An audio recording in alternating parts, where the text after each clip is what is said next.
رحیم دنیا کی پاک باز خاتون طیبہ طاہرہ سیدہ فاطمہ سلام اللہ علیہا کی پیدائش کے وقت کیوں مکہ مکرمہ کی تمام دائیوں نے ان کی والدہ حضرت خدیجہ کو اکیلا چھوڑ دیا تھا؟ درِ ذیق کے دوران کیوں حضرت خدیجہ کے پاس کوئی نہ تھا؟ سیدہ نساء العالمین حضرت فاطمہ الزہرا رضی اللہ عنہا کی پیدائش کے وقت کیوں مکہ مکرمہ کے سرداروں نے حضور اکرم صلی اللہ تعالیٰ علیہ وسلم کے گھر کا گھیراؤ کیا؟ صفحہ نمبر 138 میں روایت ہے کہ جب ملک کا کامیاب تجارتی سفر کر کے رسول اللہ صلی اللہ علیہ وسلم مکہ واپس لوٹے تو حضرت خدیجہ نے آپ صلی اللہ علیہ وسلم کو نکاح کا پیغام بھجوا دیا، تو رسول اللہ صلی اللہ علیہ وسلم نے سب سے پہلے اس پیغام کا ذکر اپنے محبوب چچا حضرت ابو طالب سے کیا اور اس کے بعد باقی تمام چچاؤں کو بتایا۔ سب نے اسی بات پر اتفاق کیا کہ اس شادی کے پیغام کو قبول کر لینا چاہیے۔ پیارے دوستو، پھر وہ مبارک دن بھی آ گیا کہ جب اللہ کے پیارے رسول صلی اللہ علیہ وسلم کی شادی کی تقریب حضرت خدیجہ کے گھر ہوئی۔ وہاں حضرت خدیجہ کے رشتہ دار عمرو بن اسد اور ورقہ بن نوفل وغیرہ موجود تھے۔ حضور کے چچا حضرت ابو طالب نے نکاح کا خطبہ پڑھا اور حضرت خدیجہ کی طرف سے ورقہ بن نوفل نے جوابی کلمات کہے۔ بے شک حضرت خدیجہ کی مکہ کی بہت بااثر خواتین میں شامل تھیں، لیکن اس نکاح کے بعد حضرت خدیجہ کا بھی بائیکاٹ کر دیا اور ساری عورتیں یوں طاطے دینے لگیں۔ خدیجہ نے ایک تنگ دست اور یتیم جوان سے شادی کر کے اپنی شخصیت گرا دی۔ اس لیے اس شادی کے واقعہ کے بعد مکہ کی سردار اور امیر عورتوں نے حضرت خدیجہ کی طرف آنا کم کر دیا۔ شب معراج کی رات جب حضور اکرم جنت سے گزرے تو جبریل علیہ السلام نے آپ صلی اللہ علیہ وسلم کو درخت طوبیٰ کا میوہ پیش کیا۔ جب پیغمبر زمین پر واپس آئے تو اسی میوہ سے حضرت فاطمہ کی ولادت کا عمل شروع ہوا۔ اگرچہ معراج مکہ کے آخری ایام میں ہوئی، لیکن مفسرین نے لکھا کہ معراج بھی نبی مکرم صلی اللہ علیہ وسلم کو کئی دفعہ ہوئی، جیسا کہ بہت سی احادیث میں ہمیں یہ ملتا ہے کہ نبی کریم صلی اللہ تعالیٰ علیہ وسلم اپنی لاڈلی بیٹی حضرت فاطمہ کو بہت بوسے دیا کرتے تھے۔ ایک دن آپ کی زوجہ نے سوال کیا کہ آپ فاطمہ کو اتنا کیوں چومتے ہیں؟ تو نبی مکرم صلی اللہ علیہ وسلم نے فرمایا، میں جب بھی فاطمہ کو بوسہ دیتا ہوں تو مجھے اس میں سے جنت کی خوشبو محسوس ہوتی ہے۔ اس حدیث کو امام بخاری اور امام طبری کے ساتھ ساتھ تقریباً تمام حدیث کتب میں بیان کیا گیا۔ عظیم مولود نے پاک بہشتی میووں پر مشتمل غذا کے زیر اثر نبی آخر الزماں جیسے والد اور حضرت خدیجہ جیسی پرہیزگار والدہ سے 20 جمادی الثانی کو دنیا میں قدم رکھا۔ آپ سورہ کوثر کی تفسیر بن کر آئیں کہ جس سے مخالفین کے طعنے اور مذمتیں ناکام ہو گئے۔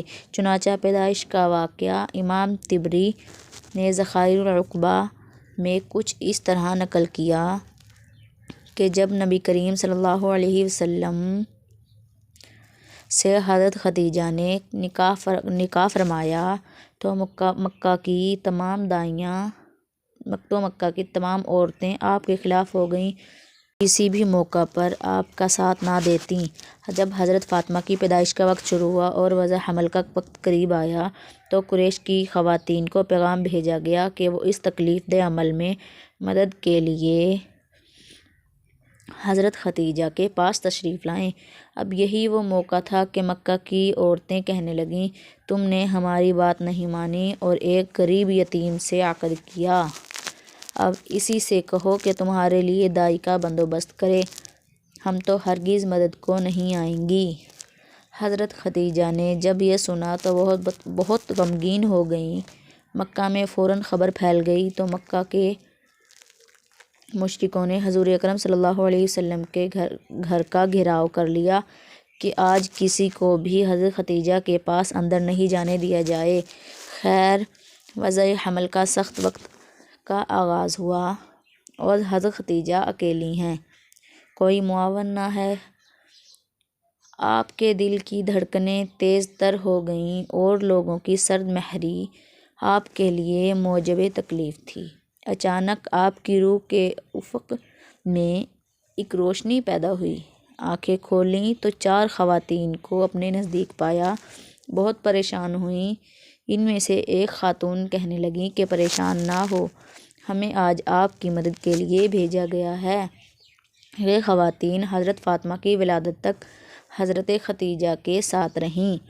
حضرت خدیجہ کی پیدائش کے بعد جب اس واقعے کا ذکر حضرت خدیجہ نے حضور اکرم صلی اللہ علیہ وسلم سے کیا تو نبی مکرم نے فرمایا کہ وہ عورتیں فرعون کی بیوی آسیہ، مریم بنت عمران، سارہ، موسیٰ بن عمران کی بیٹی کلثوم تھیں۔ جب حضرت فاطمہ کی ولادت ہوئی تو اللہ تعالیٰ کے حکم سے 10 جنتی حوریں بی بی فاطمہ کے پاس آب کوثر کا پانی اور جنت سے عمدہ لباس لے کر حاضر ہوئیں۔ ان حوروں نے بی بی فاطمہ کو آب کوثر کے پانی سے غسل دیا، جنت کے لباس میں لپیٹ دیا تھا۔ اس وقت اچانک آسمان پر ایک ایسا نور روشن ہوا، ایسا نور فرشتوں نے کبھی نہیں دیکھا تھا۔ ان 4 عورتوں نے حضرت بی بی فاطمہ کو حضرت خدیجہ رضی اللہ عنہما کی گود میں دیتے ہوئے یہ الفاظ بولے کہ یہ تمہاری بیٹی طاہرہ ہے، خدا ان کی نسل سے حضور اکرم صلی اللہ علیہ وسلم کی نسل بڑھائے گا۔ روایات میں آتا ہے کہ ایمن حضور اکرم صلی اللہ علیہ وسلم کے گھر پر آپ صلی اللہ علیہ وسلم کو مبارکباد کہنے کے لیے آ رہی تھی کہ راستے میں ان کو سلیمہ نامی ایک عورت ملی۔ اس نے پوچھا کہ ایمن تم جلدی چل کر کہاں جا رہی ہو؟ ایمن نے کہا کہ حضور اکرم صلی اللہ علیہ وسلم کو اللہ تعالیٰ نے بیٹی سے نوازا ہے، میں ان کو مبارکباد دینے جا رہی ہوں۔ سلیمہ ایمن کو کہنے لگی کہ محمد صلی اللہ علیہ وسلم کے گھر بیٹی ہوئی ہے، بیٹا تو نہیں جو تم مبارکباد دینے چلی ہو؟ یہ سوچو کہ ان پر کیا گزری ہوگی، کیونکہ اس وقت مشرکین لڑکیوں کو پیدا ہوتے ہی دفن کر دیتے تھے۔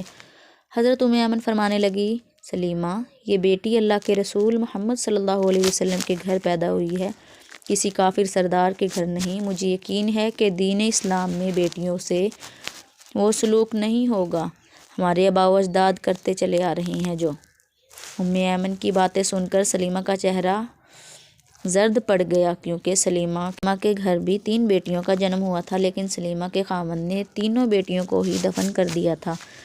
یہ سلیمہ کے گھر میں ہی نہیں ہوا تھا بلکہ یہ عرب کے مشرکین میں رواج تھا کہ جب بھی ان کے گھر کوئی بیٹی پیدا ہوتی تو اس کو مار دیا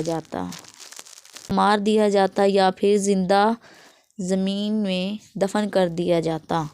عرب کے چند قبیلے تھے جو اپنی بیٹیوں کو پیدا ہوتے ہوئے دفن نہیں کیا کرتے تھے، بلکہ ان کی پرورش لڑکوں کی طرح ہی کرتے تھے، لیکن زیادہ تر قبائل لڑکیوں کو پیدا ہوتے ہی دفن کر دیتے تھے۔ سلیمہ بھی ایمن سے باتیں کرتے ہوئے ان کے ساتھ ہی حضور اکرم صلی اللہ علیہ وسلم کے گھر چلی گئیں۔ سلیمہ نے سوچا کہ میں بھی دیکھتی ہوں کہ حضور اکرم صلی اللہ علیہ وسلم کا بیٹی کی ولادت پر رد عمل کیا ہے۔ جب یہ دونوں خواتین حضور اکرم صلی اللہ علیہ وسلم کے گھر پہنچی تو کیا دیکھا کہ حضور اکرم صلی اللہ علیہ وسلم اپنی بیٹی کو گود میں اٹھائے پیار کر رہے ہیں۔ سبحان اللہ عز و جل، اس کے چہرے مبارک سے بوسے لے رہے ہیں۔ جو بھی بیٹی کی مبارکباد دینے کے لیے آتا تھا ان کو خوشی خوشی خیر مبارک کہہ کر روانہ کر رہے ہیں۔ سلیمہ حضور اکرم صلی اللہ علیہ وسلم کے قدموں میں بیٹھ کر رونے لگی، یا رسول اللہ صلی اللہ علیہ وسلم، آپ صلی اللہ تعالیٰ علیہ وسلم کا دین سچا ہے، آپ نبی کریم صلی اللہ تعالیٰ علیہ وسلم کا گھرانہ سچا ہے۔